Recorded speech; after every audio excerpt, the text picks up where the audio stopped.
Hi everybody, it's Natalie from Nat's Numbers, helping you decode your life purpose and live your power in everyday life. And today's video is the perfect example because we're talking about something that happens in real life, but a lot of us don't talk about, and our power is given away to it in so many ways. So this is a personal topic. It might seem heavy at first blush, but I assure you that if you've experienced this like I have, the practices I'm going to share with you can turn a situation of fear and despair to one of hope and one of clarity. The topic is how to deal when your spouse is unwell. So this is for you if your partner is in a temporary state of depression or illness, or something that's more far-reaching and long-standing, like being diagnosed with an illness or disease. I'm going to be sharing with you 2 practices that are going to actually create a healing and a healthy environment for you and for your partnership as a whole. So it wasn't too long ago that my husband, who's still very young, had a massive heart attack and then was diagnosed, obviously, with severe heart disease, and then had a consecutive heart attack. And it was during this time period that I recognized what works and what doesn't to creating a healing atmosphere during a process like this.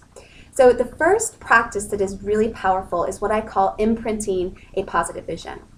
So the reason why this is so important is a basic principle. The principle says that you cannot fix your partner. You can't.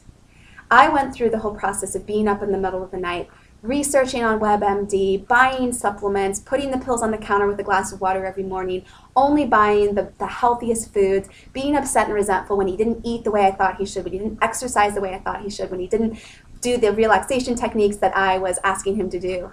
I fell into the negative side of healing consciousness, which is control. The reason why this comes up is because in numerology, the archetype of the 6, the lover, is all about healing. It tells us that there is always the potential for developing a supporting, nurturing, and nourishing environment for the physical body and the emotional body to heal. But the shadow side of it is that we take on the weight of the world, and we think that we are responsible, we are in control of what is and is not going to happen, and it becomes a destructive force in the healing process and the healing environment. So it's very important that you recognize that you cannot fix your partner. The actions that you do are not going to be able to heal them. It is a personal choice that your partner is going through of when and if they are ready to begin investing their time and energy in the healing process, or whether they're going to need to hang out in the discomfort and pain for a longer period of time until they really get that feeling within that it's time for changes. So the imprint exercise basically says you might not be able to force them to make changes in their lives. That's not your responsibility. You need to honor and respect their lesson and their process. But it is saying that when they are ready, when they have made the choice to heal and to embrace life in whatever way that means to them, you have been preparing by setting the stage for a very ripe ground of positivity. This is environmentalism at its best. It's basically when you're imprinting in the environment only health consciousness. So the imprinting exercise is really simple. When you start to worry or get into fear, or get into anger or resentment about the fact that they're not doing what you want them to do, where maybe they're experiencing more negative, painful symptoms and it's making you upset, fearful about losing them, I want you to come up with a vision in your mind's eye of them being completely healthy, of them, an image of them that conjures up the innate healing intelligence that's within them. So for whatever reason, the image for me when I went through this with my husband was I saw him on a tropical beach in swim shorts with his shirt off. He was radiant, he was tan, he was smiling from ear to ear, he's running up and down the beach, swimming, and I could just see that he was just this radiant being of health and happiness, that he was truly on purpose and feeling full as a human being. So anytime I was met with the fear or the worry within, or observing something that looked like disease and pain, I would be imprinting that image into the atmosphere. I would be basically developing an attitude of, I see your health, I see your brilliance, I see your ability to heal yourself, whether you can see it right now or not. What happens when you do this, it's not that you're going to heal them, it's not that you're going to fix them, it's that when and if they are ready, you have already developed an environment that will be conducive for massive, massive exponential support that they need when they make the choice to heal. So the second principle is one of self-work.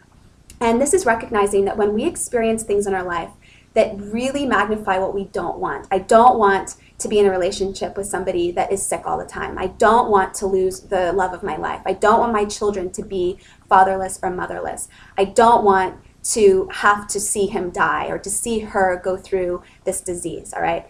All of those don'ts are actually beautiful, beautiful personal ambitions.